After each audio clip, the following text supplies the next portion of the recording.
A lot of people seem confused about the ending of 28 years later. Let me break it down to help you understand.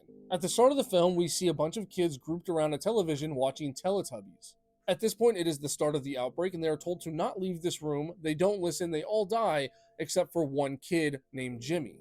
When Jimmy escapes the house, he runs to the church where his dad is the priest of, and his dad pretty much says, "This is the end of times, bring it on," and allows himself to get killed by the infected and tells Jimmy, "Go on and live your life," and hands him his cross.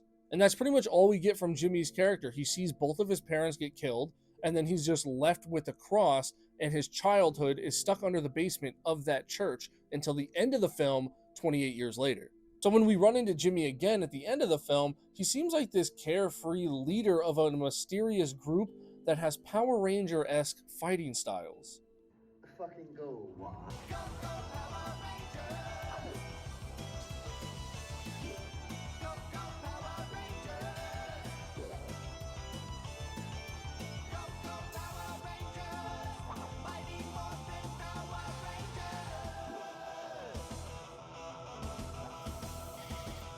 And when Spike first left to the mainland with his father, he was going to bring a red Power Ranger action figure and decided to leave it behind. This helped foreshadow the fact that we're going to get some type of Power Ranger something down the line. But overall, my favorite thing about the scene when they're fighting off the infected, but in like the style of Power Rangers, is that they're using the Teletubby theme song, but metal version. Very similar to what the Power Rangers theme song sounds like, but it's just using the Teletubby theme song instead, which is what he was watching at the very beginning of the film at such a young age, just solidifying the fact that he never grew up.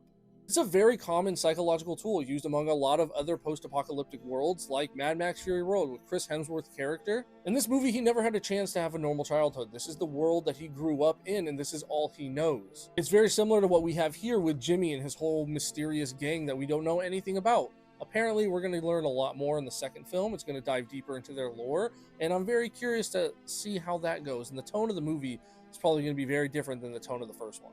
To drive this home, I think the absolute main point of all of this is to show that there are different people within this post-apocalyptic world, and they all grew up completely different from one another. We have Spike, who was born in this world with a bunch of other people, so this is all he knows. And then we have his father, Jamie, and the rest of their community, who was most likely also there at the start of the outbreak. The only difference is that Jimmy had nobody.